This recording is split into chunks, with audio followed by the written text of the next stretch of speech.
Трябва да мислиш за целта по-често, за да започне да се реализира. Колкото повече мислиш за това, което искаш, толкова повече навлизаш в материята и нещата започват да се случват. Колкото повече мислиш за целта, толкова повече детайли виждаш, толкова повече ти се изяснява картината и започваш да береш плодовете на успеха.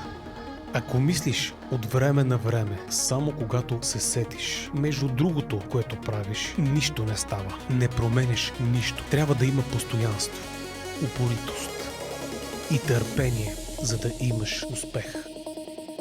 Мисълта е първото, действието е второто нещо, което трябва да следваш.